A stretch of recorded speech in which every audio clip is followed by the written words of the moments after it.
नमस्कार, PS news पर आप सभी लोगों का स्वागत है। उत्तर प्रदेश में भारतीय जनता पार्टी का आशा के अनुरूप प्रदर्शन नहीं। जिस प्रकार से अपेक्षाएं थी उस प्रकार से भारतीय जनता पार्टी का प्रदर्शन नहीं हुआ। उसके बाद मुख्यमंत्री योगी आदित्यनाथ अपने अलग ही अंदाज में काम करते हुए नजर आ रहे हैं ताकि 2027 में ऐसे स्थितियां उत्पन्न ना हो। तो भारतीय जनता पार्टी के बीच में हार के बाद अंतरकला भी सामने नजर आ रही। अभी मुजफ्फरनगर की सीट पर देखा गया था कि मुजफ्फरनगर से पूर्व सांसद और पूर्व केंद्रीय मंत्री डॉक्टर संजीव बालियान और सरधना के पूर्व विधायक संगीत सोम के बीच में एक लंबी जुबानी जंग चली थी। मुजफ्फरनगर सीट के बाद सलीमपुर संसदीय सीट पर भी भाजपा के ऐसे ही अंतरकलह सामने आया, जहां पर सलेमपुर सीट से पूर्व सांसद रहे 2 बार के रविंद्र कुशवाहा ने अपने आवास पर प्रेस कॉन्फ्रेंस बुला करके बलिया के जिला अध्यक्ष संजय यादव पर यह आरोप लगाया कि उन्होंने समाजवादी पार्टी के एजेंट के रूप में काम किया। जिला अध्यक्ष संजय यादव के साथ साथ राज्य मंत्री विजयलक्ष्मी गौतम को भी जिम्मेदार ठहराया। रविंद्र कुशवाहा ने कहा कि राज्य मंत्री विजयलक्ष्मी गौतम चुनाव प्रचार के लिए ही नहीं निकली, तो संजय यादव ने पार्टी के संगठन के लोगों को भ्रमित किया और अपने जाति के लिए उन्होंने काम किया। रविंद्र कुशवाहा ने ओम प्रकाश राजभर को भी घेरा और कहा कि पूर्वांचल में ओम प्रकाश राजभर का कोई जनाधार नहीं है। और ये इस बार साबित करता है जिस प्रकार से घोसी लोकसभा क्षेत्र में ओपी राजभर के बेटे चुनाव हार गया। इससे ये ऐसा लगता है कि अब पूर्वांचल में राजभर का कोई राजनीतिक वजूद नहीं। गौरतलब है कि सुबह सपा नेता ओपी राजभर ने अपने चुनावी हार को लेकर के घोसी में जिस प्रकार से उनकी हार हुई है, उसके बाद उन्होंने अपने चुनाव चिन्ह जो छड़ी है उसको बदलने का प्रयास किया है, क्योंकि एक और स्थानीय पार्टी को जो चुनाव चिन्ह हॉकी का झंडा मिल गया है जो मिलता जुलता नजर आता है। चुनाव आयोग को देखना है कि चुनाव निशान में परिवर्तन स्वीकार करती है या नहीं।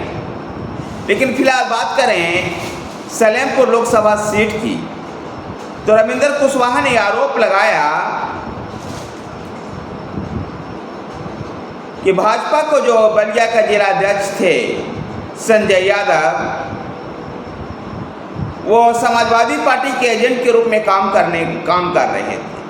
संजय यादव ने पार्टी के स्थानीय पदाधिकारी व कार्यकर्ताओं को भ्रमित किया और शुरू से ही मंडल अध्यक्षों को निर्देशित करते रहे कि इस बार रविंद्र कुशवाहा को हराना है।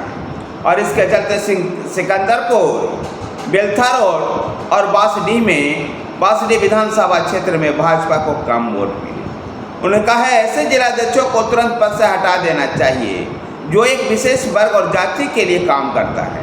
संजय यादव ने 2017 में विधायक चुने जाने के बाद भी अपनी जाति के लोगों के लिए काम किया और इसलिए 2022 के विधानसभा चुनाव वो हार गए।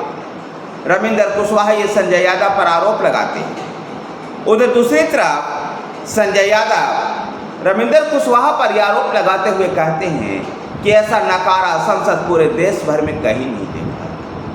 रविंद्र कुशवाहा 10 साल से संसद रहते हुए किसी की बात नहीं सुनते थे और न ही जनता के बीच में जाते थे। और यही कारण रहा कि सलेमपुर लोकसभा क्षेत्र में रविंद्र कुशवाहा की हार।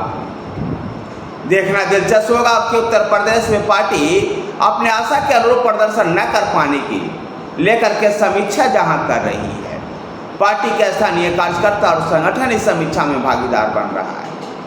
मुख्यमंत्री योगी आदित्यनाथ के लेवल पर भी लगातार समीक्षा की जा रही है कि आखिर क्या कारण रहा है कि उत्तर प्रदेश में भारतीय जनता पार्टी को आशा के अनुरूप प्रदर्शन नहीं हो पाया।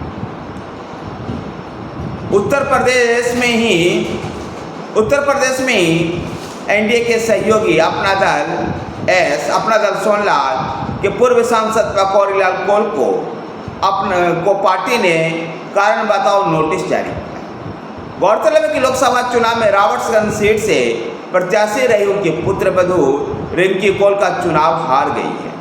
पकौड़ी लाल ने अपने ही विधायक पुत्रवधू के खिलाफ प्रचार किया और यहाँ तक कि यहाँ समाजवादी पार्टी के छोटे लाल चुनाव जीत गए। वो अपने टिकट काट करके बहू को टिकट देने के पक्ष में नहीं थे।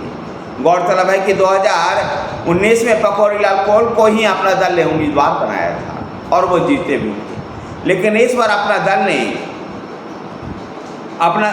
ने पकौड़ी लाल कौल को टिकट काट करके मिर्जापुर के 96 विधानसभा सीट से विधायक और पकौड़ी लाल के पुत्रवधू रिंकी कौल को पार्टी ने प्रत्याशी बनाया। गौरतलब है कि 96 विधानसभा सीट से विधायक जो थे पहले राहुल प्रकाश कौल, वो पकौड़ी लाल कौल के ही बेटे थे। राहुल प्रकाश कौल की मृत्यु के बाद अपना दल ने उनकी पुत्रवधू रिंकी कौल को चुनाव लड़ाया था। लोकसभा चुनाव का टिकट भी रिंकी कौल को दिया गया, जो पकौड़ी लाल कौल को रास नहीं आया। वो चाहते थे कि रावर्ट्सगंज में अगर पकौड़ी लाल मीणा स्वयं उनको अगर टिकट नहीं मिलता है तो ये टिकट उनके बड़े बेटे को मिलना चाहिए, लेकिन पार्टी ने जब ऐसा नहीं किया तो पकौड़ी लाल कौल ने पार्टी विरोधी गतिविधियों में शामिल होकर के पार्टी के जो प्रत्याशी है, जो उनकी पुत्रवधू भी है रिंकी कौल, उसको चुनाव हराने का काम किया और इसलिए पकौड़ी लाल कौल को अपना दल एस ने नोटिस थमाया है। गौरतलब है कि अपना दल एस अनुप्रिया पटेल वाली पार्टी है और अनुप्रिया पटेल 2014 से 2019 के बीच में भी मंत्री रही और फिर से उनको मंत्रिमंडल में शामिल किया गया है। देखना दिलचस्प होगा कि उत्तर प्रदेश में एनडीए की हार के बाद जो आपसी कलह सामने आ रही है कब ये थमती है, क्योंकि एनडीए गठबंधन को 2027 के विधानसभा चुनाव की ओर अब देखना है। उत्तर प्रदेश में प्रधानमंत्री नरेंद्र मोदी ने बनारसी लोकसभा सीट से चुनाव जीतने के बाद बनारस फिर से आए और बनारस से ही उन्होंने किसान सम्मान निधि का जो 18वीं किस्त थी उसको उन्होंने जारी किया। प्रधानमंत्री नरेंद्र मोदी बनारस से बिहार के राजगीर चले जाएंगे, जहां वो नालंदा विश्वविद्यालय को लोगों को समर्पित करेंगे। बनारसी लोकसभा सीट से प्रधानमंत्री नरेंद्र मोदी के खिलाफ चुनाव लड़ रहे कांग्रेस के अजय रॉय, जो कांग्रेस के प्रदेश अध्यक्ष भी हैं, उन्होंने कहा है कि बनारस में प्रधानमंत्री नरेंद्र मोदी की हार हुई है।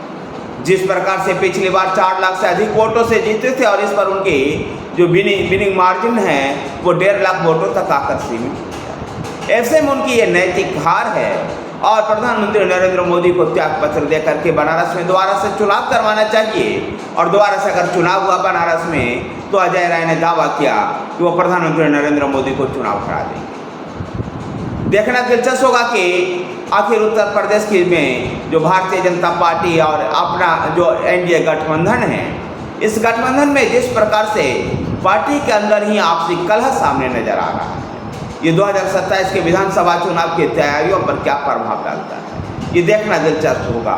धन्यवाद साथियों, वीडियो को लाइक कीजिए, शेयर कीजिए। हमारे साथ बने रहने के लिए हमारे चैनल PS न्यूज़ को सब्सक्राइब कीजिए। धन्यवाद।